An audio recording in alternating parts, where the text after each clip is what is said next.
제가 오늘 이 강의 제목으로 잡은 것은 Impossible is nothing. 이것은 많이 본 것 같지 않아요? 예, 세계적인 스포츠웨어 회사의 광고 문구입니다. 우리말로 해석하면 불가능, 그것은 아무것도 아니다. Nothing, nothing. 우리 애터미 세븐업이라는 것이 있습니다. 맨 번째가 드레스업. 이것은 외모를, 복장을 깔끔하게 하자. 심리학에 게슈탈트 심리학이라는 게 있습니다. 그 게슈탈트 심리학은 인간의 행동이라든가 사물을 전체적으로 보는 겁니다. 쉽게 말하면. 그런데 여기에서 첫인상이라는 게 있어요. First impression이 어떻게 형성되는가. 이 게슈탈트 심리학자들의 연구에 의하면 첫인상이 가장 강하게 남는답니다. 그런데 그 첫인상에서 받은 그 사람에 대한 인식을 바꾸려면요, 시간이 얼마나 걸리냐 하면 적어도 60번은 만나야 첫인상을 바꿀 수 있답니다. 첫인상이 그렇게 중요해요. 강하게 나가는 거예요. 첫인상을 형성하는 데 있어서 가장 중요한 요소가 두 개인데, 하나는 그 사람의 외모의 준수함, 또 하나는 복장, 두 가지랍니다. 클린업, 샷업, 쇼업, 샷업, 페이업, 그 다음에 치업이 있는데요. 이건 다음 기회에 얘기를 하고, 오늘 제가 주제로 하려고 하는 것은 마지막 never give up입니다. never give up. 절대로 포기하지 마라. 절대로 포기하지 마라. 왜냐하면 impossible is nothing. 불가능한 것은 아무것도 아니기 때문입니다. 포기하는 것, never give up. 절대 포기하지 말라고 그랬어요. 마스시다 고노스케이죠. 일본 1000년 동안에 일본 국민들에게 설문조사를 하면 과거 1000년 동안 가장 유능한 경영인, 가장 존경하는 경영인으로 이분이 뽑힙니다. 실패해서 그치고 마니까 실패가 되는 것이다. 성공하는 데까지 계속하면 성공이 되는 것이다. 이것은 마치 인디언들이 비가 올 때까지 기우제를 치는 것하고 똑같은 현상이에요. 이분은 이런 얘기를 할 수 있었던 게 가장 불우한 환경에서 성공을 했거든요. 폴 마이어, 인생에서 실패한 사람의 90%는 진짜로 실패한 것이 아니다. 그들은 다만 그만두었을 뿐이다. 어떻게, 이 사람도 맨 나중에 결론에서 이 사람은 다시 설명하겠지만 가장 불우한 환경에서 지금은 세계적인 대부호입니다. 그 밑에 거느리고 있는 기업이 40개가 넘는 미국의 아주 거부 중에 한 사람인데, 자기가 어떻게 성공했는가를 자기가 연구를 하라고 연구소를 만들어 연구를 했어요. 자기가 성공할 이유가 하나도 없는데 성공했다는 거예요. 이 양반은 돈이 없어 대학 중퇴를 했지, 거기다가 말더듬이었지. 그런데 세계적인 보험 세일즈왕에 대해서 기네스북에 올라온 사람이에요. 말더듬이가 어떻게 보험 세일즈맨이 됐을까라고 자기가 성공한 이유를 생각해 봤더니 포기하지 않은 것이었다고 결론을 내렸어요. 에디슨은 우리가 잘 아는 인물인데요, 어느 책을 봐도 에디슨이 머리가 좋다는 말은 한마디도 없어요. 지금까지 역사상 가장 많은 특허를 가진 사람인데 머리가 좋다는 얘기가 한 군데도 없어요. 그렇다면 머리가 별로 안 좋았다 그 말이에요. 그런데 이 양반이 성공한 이유는 역시 포기하지 않은 것이었어요. 전구 만드는데 몇 번 실패했다고 그랬어요? 책마다 틀려요. 에디슨 전기의 동화책에 보면은 3000번 실패했다고 돼 있거든요. 어떤 책에는 2000번 실패했다고 돼 있고, 그런데 에디슨이 직접 쓴 글에는 9999번 실패했다고 그랬어요. 그 말은 무슨 말이냐면 무지하게 실패했는데 몇 번 했는지 모르겠다 그 말이에요 지금. 그러니까 9999번이라고 에디슨이 자기가 쓴 글에 그렇게 돼 있어요. 그래서 10,000번째 실험을 했더니 친구가, 이 사람아 자네는 10,000번째 실패할 참인가 그랬더니 에디슨 대답이, 이 사람아 나는 실패한 적이 한 번도 없네. 전기가 안 켜지는 방법을 10,000개나 알아냈네. 이렇게 얘기했단 말이에요. 그러니까 어때요? 긍정적으로 바라본 겁니다. 헨리 포드도 똑같은 얘기였습니다. 지금 우리는 헨리 포드에게 감사를 해야 됩니다. 우리가 자동차를 탈 수 있는 것은 이 헨리 포드의 덕분입니다. T형 자동차라고 하는 그런 자동차를 만들어서 자동차를 대중화시켰습니다.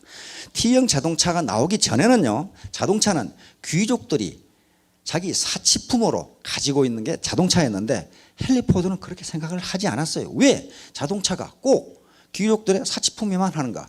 일반 노동자가 타면 안 되는가? 그렇게 생각했어요. 그럼 어떻게 해야 돼요? 자동차를 싸게 만들어야 돼. 그렇죠? 싸게. 그게 T형 자동차예요. T형 자동차를 만들면서 A라는 간부에게 물었어요. 자네 이러이러한 자동차를 이 값에 만들 수 있나? 그러니까 에이 현재로서는 현재 기술로서는 불가능합니다. 그러니까 자네 말이 맞네. B라는 간부에게 자네 이러이러한 자동차를 이 값에 만들 수 있나? 그러니까 만들 수 있습니다. 자네 말이 맞네. C라는 간부가 있다가 아니 사장님 누구 말이 맞습니까? 만든다는 사람도 맞다 그러고 못 만드는 사람도 맞다 그러고 누구 말이 맞습니까? 그러니까 만든다고 생각한 놈은 만들고 못 만든다고 생각한 놈은 못 만드니까 둘이 다 맞는 거지. 그랬단 말이에요. 그게 당신이 할 수 있다고 생각하면 할 수 있고 할 수 없다고 생각하면 할 수 없다. 그 말이에요 지금. 자 이제 빈곤으로서 탈출을 해야 되는데 이 중에 혹시 내가 30년, 40년, 50년, 60년, 70년 살아오면서 난 참 게으르게 살았다.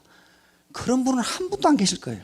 아침 일찍 새벽부터 일어나가지고 밤새도록 이러고 난 밤에 자려고 파김치가 돼 그렇게 일했는데 왜 빈곤으로부터 탈출을 못하느냐 하는 거예요. 지금 문제는. 그런 방법으로 구태의연한 패러다임을 가지고는 탈출이 안 된다고 하는 거예요. 이건 가난으로부터 즉 어려운 환경에서 성공한 현자들이 누구나 하는 얘기입니다. 그럼 어떻게 해야 되겠습니까? 터덕터덕 걸어가지고는 안 되고 날아올라야 되는데 그리스 신화에 보면은 이런 라비린토스라는 것이 있습니다. 라비린토스는 미로 찾기입니다. 미로인데 그 신화에서는 한 번 들어가면 누구도 나올 수 없는 미로예요. 그런데 요 다이달로스라는 아버지와 이카루스라는 아들이 뭔가 잘못해가지고 요 미로에 갇히게 됩니다. 한 번 미로에 갇히면 죽지 않으면 나올 수가 없어요. 하도 미로가 복잡해서 또 이 안은 또 괴물이 있어가지고 그런데 둘은 미로에서 탈출을 했는데 어떻게 탈출하느냐? 공중에서 떨어지는 새의 깃털을 밀랍으로 발라서 공중으로 날아오릅니다. 그러니까 이 빈곤의 미로에서는 걸어서는 나올 수 없다 그런 말. 걸어서는 나올 수 없다. 거기서 어떻게 해야 돼요? 하늘로 날아올라야 돼요. 이와 같이 빈곤으로부터 탈출도 마찬가지입니다. 빈곤의 미로에 빠졌을 때 암만 뼈 빠지게 일해도 빈곤으로부터 탈출할 수 없다는 거예요. 왜? 혼자서는 불가능하기 때문에 시스템을 갖지 않으면 누구도 빈곤으로부터 탈출할 수 없습니다. 비행기가 이륙을 하기 위해서 활주로에 왔습니다. 활주로에서 비행기가 이륙하기 전에 가장 엔진 소리가 시끄럽게 나요. 왜 그러겠어요? 힘껏 달려요. 지상에서 힘껏 달려야 되니까요. 그러면 여기서 이렇게 이제 이륙을 합니다. 이륙을 하는데 수직으로 올라가는가요? 그건 아니죠. 비스듬히 이렇게 올라가요. 계속 올라갑니다. 그러다가 올라갈 때 게이지를 잘 보면요. 쑥 올라가다가 또 수평비행을 하다가 또 올라가다가 이렇게 해요. 그러니까 애터미 사업도 이거 똑같습니다. 요 지상에 처음 이륙을 할 때가 제일 힘들단 말이에요. 그때 가장 강력한 추진력으로 밀어붙이지 않으면 빈곤에서 탈출할 수 없다는 거예요. 그리고 이와 같이 이륙에서 순환 고도로 올라갈 때에도 바로 수직으로 올라가는 게 아니다. 계속적으로 좀 올라가다가 수평으로 갔다 이런 식으로 가서 순환 고도에 올라간다. 순환 고도에 올라가서 비행기가 날기 시작하면 그때는 엔진을 멈춰도 되느냐? 그렇지가 않아요. 거기에서도 일정한 추진력을 뿜지 않으면 비행기는 추락합니다. 왜 그래요? 지구의 중력 때문에 그렇습니다. 이것도 로켓도 쏴 올려야 된단 말이에요. 이게 올라가려면요, 요 무게만큼 요 뒤로 뿜는 것이 같아야 됩니다. 이게 반작용 법칙 아니에요? 그런데 이걸 잡아다니는 게 있어요. 뭐겠어요, 그게? 그게 지구 중력이에요. 적어도 지구 중력이 로켓을 잡아다니는 힘보다 추진력이 세야 지구를 박차고 올라가게 돼 있어요. 지구를 박차고 올라가야 궤도에. 그래서 일단 궤도에 돌아가면 그때부터는 그냥 쉽게 돌죠. 근데 애터미 사업도 마찬가지예요. 이게 땅에서 팍 차고 올라가서 빈곤으로부터 탈출을 해야 되는데 못 올라가게 바지가랭이를 잡고 늘어진 놈이 있다. 그런 말이에요. 누가 늘어지느냐? 자존심이라는 놈이. 고정관념, 부정적인 생각, 결의 부족, 결심 부족이죠. 이런 생각, 그다음에 자고하는 마음, 열정 부족, 사랑 부족. 이건 우리 박광길 회장님 늘 강조하는 거예요. 이걸 못하는 건 가족이나 자녀나 부모나 또는 친인척 또는 형제간들에 사랑이 부족하기 때문에 사랑 부족. 과거, 내가 과거에 뭐 했는데. 그다음에 특히 직접적인 것은 화나게 하는 놈들이 있어요. 스폰서, 파트너, 고객. 아주 말을 험하게 해가지고 내가 애터미는 좋은데 그 인간 보기 싫어서 내 그만둬야 되겠다. 그런 사람이 있단 말이에요 지금. 자, 애터미 사업의 곡선입니다. 여기서 여기까지, 여기서 지금 T1 시간까지, 여기가 지금 M1이 아마 판매사나 그 정도 될 겁니다. 여기까지가 시간이 오래 걸리고 힘들다 그 말이에요. 힘들다. 왜? 앞에서 밑에 잡아다 있는 요소들, 체면이라든가 자존심, 과거, 가족의 반대, 누구의 반대를 다 물리치고 여기까지 가려고 하니 힘들다 이게. 그래가지고 여기서 이제 그만두지요 이제 통상은. 그러나 여기까지 지금 활주로를 질주해가지고 비행기가 겨우 떴어요. 떴으면은 여기서부터는 이제 이렇게 올라가는 점입니다. 그러면 계속적으로 올라가느냐? 지점까지 오면은 일정 수준까지 오면은 다시 곡선이 이걸 미분하면 기울기가 점점 적어집니다. 적어지면 그래서 어떤 일정 수준에 딱 머무르 대략 한 5천만 원 전후 여기서 머무릅니다. 그러니까 여기에 지금 로얄들이 계시지만은 먼저 달려갔을 뿐이지 여러분들도 포기하지 않고 네버 기브업 절대 포기하지 않고 가면은 어디서 만나요? 여기서 만나게 돼 있다. 가장 중요한 점은 이 T1 시점까지 자기의 동력을 전부 발휘해서 밀고 나가는 겁니다. 통상 우리는 이걸 초기 100일이다 이렇게 부릅니다. 대나무에서 얻는 경우. 담양의 대나무 사진인데요. 일본에는 지진이 많습니다. 지진이 많은데 어떤 책에 보니까 일본인들이 지진이 나면 대나무 밭으로 도망간답니다.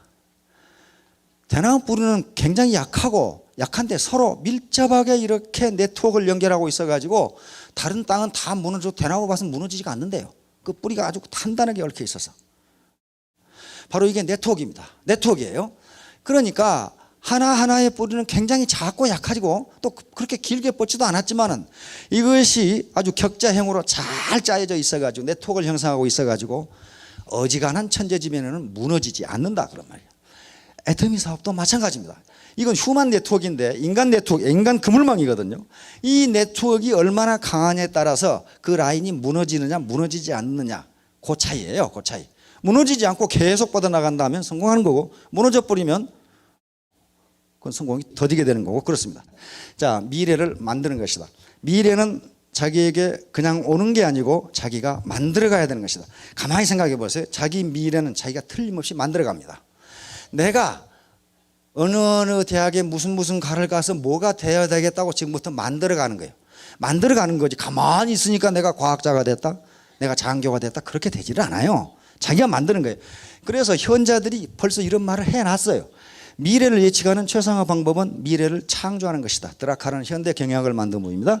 미래를 예측하는 최상의 방법은 미래를 만들어내는 앨런 케이, 미국의 저명한 컴퓨터 학자입니다. 엘빈 토플러 미래학자죠. 미래가 아직 오지 않은 것이 아니라 우리가 아직 만들지 못했을 뿐이다. 다시 말하면 내가 부자가 되는 시기가 아직 안 온 것이 아니라 내가 5년 전 10년 전에 내가 부자가 되는 것을 내가 만들지 못했다 그러면 절대로 미래는 내가 무엇가 돼야 되겠다고 꿈만 꾸어서는 되지 않습니다. 그렇게 되도록 만들어 나가야 돼요. 자, 그러면 이제 이제 미래 만들기인데 이 성공함수입니다. 성공함수 간단해요. X는 자기 노력, Y는 주변의 도움, Z는 운입니다. 요 세 개는요 각각 독립되어 있는 것이 아니고 서로 밀접하게 연결되어 있습니다. 자기 노력을 X를 자기 노력을 아무것도 않는데 누가 주변에서 도와주더라. 그걸 가지고 미래 만들기는 되지를 않아요. 누군가 옆에서 도와주려고 하는데 자기는 아무것도 안 한다. 이것도 안 되고 자기는 뼈 빠지게 하는데 주변에 도와주는 놈이 한 놈도 없다. 그것도 안 돼요. 그거 왜 안 도와주겠어요? 왜 안 도와주겠어? 도와줄 만한 이유가 없으니까 그래요. 다시 말하면 더불어 일하려고 하는 생각, 같이 공생하려고 하는 생각이 없고 저만 잘 먹고 잘 살려고 하면은 도와주는 사람이 한 사람도 없어요.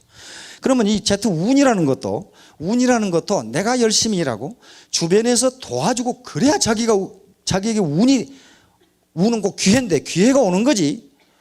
X와 Y가 아무것도 안 하면요 Z가 없어져 버려요. 운이 없습니다. 그래서 이 세 개의 함수는요 더하기 함수가 아니고 곱하기 함수입니다. 곱하기 함수. 다시 말하면 셋 중에 어느 하나만 0이 돼도 소득이 제로가 된다 그런 말이에요. 소득이 제로가 된다. 그러니까 자기 노력과 주변의 도움, 운이 한꺼번에 따라야 된다. 그것이 바로 네트워크를 형성해서 스폰서와 파트너 관계에서 상호 컨설팅을 하고 컨설팅을 받고 상호 도와주고 요게 X, Y, Z가 창출되는 길입니다. 그래서 이 애터미란 도구를 통해서 미래를 만들어 보시기 바랍니다. 미래는 누가 주어지는 것이 아니고 만드는 건데 혼자 만드는 게 아니고 나와 스폰서와 파트너와 회사와 같이 어울려서 만드는 겁니다. 이게 이제 바로 같이 하면은 시너지 효과가 나옵니다. 시너지 효과는 1 플러스 1이 2 이상의 힘이 나오는 걸 시너지 효과라고 합니다. 우리가 물방울을 보면 알 수 있습니다. 물방울 하나하나는 매우 연약하고 힘이 없어요. 그러나 많은 물방울이 모이면 어떻습니까? 어마어마한 힘을 발휘합니다. 이게 시너지 효과예요. 다시 말하면 3년 만에 월천택, 2천택, 3천택, 5천택이 되는 거예요. 혼자는 불가능합니다. 도저히 불가능해요. 그건 기하급수의 원리가 아니면요, 어떻게 2천택이 됩니까? 그럼 안 돼요. 안 됩니다. 1년에 2천 벌자 그 말은 아니고 한 달에 2천택이 된다 그 말이. 한 달에 2천만 원을 버는 2천택이 된다. 경제적 부자유에서 탈출. 바로 세옹지만대 천일 천만 원 작전. 군대에서 작전을 할 때는 후보 계획이라는 걸 세웁니다. 후보 계획. 후보 계획이라는 게 뒷걸음 계획이에요. 뒷걸음 계획. 예를 들면 내가 어디 지점까지 몇 시까지 도달하라 하고 상부에서 명령이 내려오면 어떻게 합니까? 내가 지금 있는 지점이 어디니까 여기까지 가려면 여기까지는 몇 시에 와야 되고 여기까지는 몇 시에 와야 돼. 그럼 나는 몇 시에 출발해야 된다. 이게 후보 계획이에요. 그러면 3년에 1,000만 떼기 되겠다. 그러면 나는 3년 1,000만 떼기라는 것을 이게 공격선으로 잡고 내가 지금 있는 위치는 3년 뒤니까 요 공격선 1,000만 이 1,000만 떼기 되려면은 내가 지금 여기서 뭘 해야 되는가 하는 후보 계획을 세워야 된단 말이에요. 아무것도 없이 그냥 가보니까 되더라. 그건 되지 않아요. 절대로 안 됩니다. 그것은 반드시 계획을 세워서 추진하면 경제적 부자유에서 탈출할 수가 있습니다. 자, 문제는 태도입니다. 조 지라드, 이름이 좀 우리말로는 좀 이상하지만은 굉장한 사람입니다. 폴 마이어 토마스 앤더슨. 자, 조 지라드를 한번 봅시다. 이 양반은요, 정말 불우하기 그지없는 인생을 살았습니다. 이태리계 이 미국 이민자로 아버지한테 이유 없이 아버지한테 꼬맹이 때부터 죽으라고 죽어 터졌어요. 아주 구타와 그다음에 폭언, 심지어는 파이프에 묶어놓고 이 채찍으로 8살 때부터 얻어맞은 그런 경력을 가지고 있습니다. 그래서 불량 소년이 됐고 8살 때부터 구두 닦기를 하고 신문팔이를 해서 가족을 부양을 했습니다. 그러면서도 계속 아버지한테는 두들겨 맞고 구타를 당하고 욕설을 먹고 쓰레기 같은 놈, 나 같은 놈은 감옥에서 평생을 보낼 거다 하는 그런 폭언을 계속 들으면서 살았어요. 그러다가 고등학교 때 도저히 아버지의 폭언과 폭력 못 이겨서 가출을 해서 그때부터 이제 일을 하게 되는데 35세가 될 때까지 무려 40가지의 일을 직업을 전전하게 됩니다. 왜냐하면 가는 데마다 쫓겨나거든. 가는 데마다 쫓겨나. 35세가 돼서 이제 34세 때 사업을 했는데 성공적이었는데 또 사기를 당해가지고 거액의 6만 불이라는 거액의 빚을 지고 이제 절망 상태에 빠지는데 겨울에 자기 집에 와 보니까 자기 마누라하고 자기 애들이 굶고 있어요. 굶고 있어. 마누라가 우리 같으면 쌀쌀 돌 좀 달라 그러니까 주머니 없어. 왜냐하면 전부 차압당해서 아무것도 없거든. 아무것도 없거든. 그래서 이 사람은 결국 세일즈맨이 됩니다. 자동차 세일즈맨이 됩니다.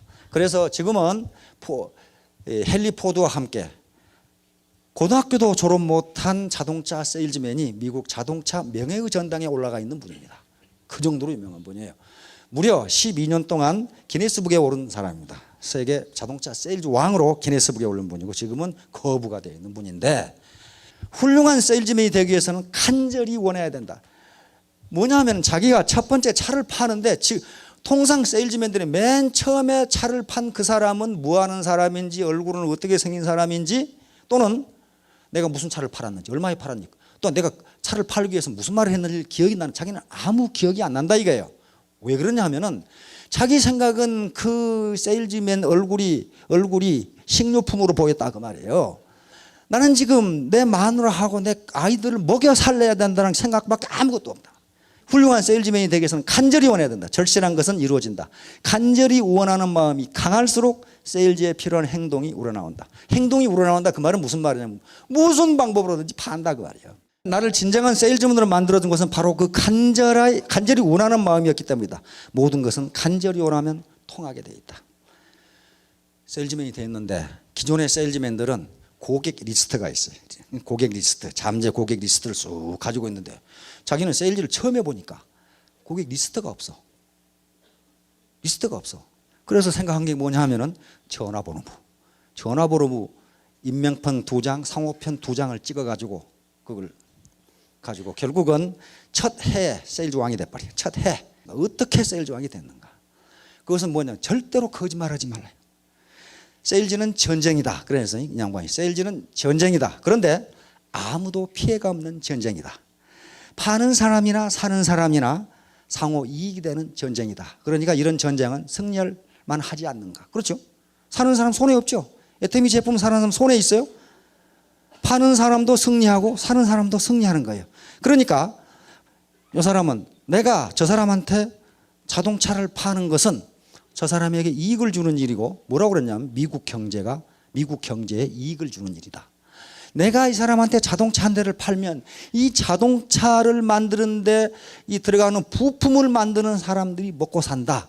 그러니 내 세일즈가 얼마나 훌륭한 일이냐. 이 자부심을 가지고 있어요. 우리가 자동차 하나를 거래하면 요 많은 노동자들이 먹고 산다. 그러니 우리는 미국 경제에 얼마나 기여를 하느냐 그런 생각을 하고 있어요. 이게 간절함이에요. 간절함. 상당히 괜찮은 사람이죠. 폴 마야는 아예 태도가 전부다 그랬어요. 킵이 가난해가지고 깡통 들고 구걸을 하고 있는데 어느 날 어떤 놈이 벤츠를 타고 자기 앞으로 씩 지나간단 말이에요. 기분이 매우 나빠가지고 아니 어떤 놈은 세상에 태어나서 벤츠 타고 돌아다니는데 나는 이게 뭐야 이거 이렇게 된 거야.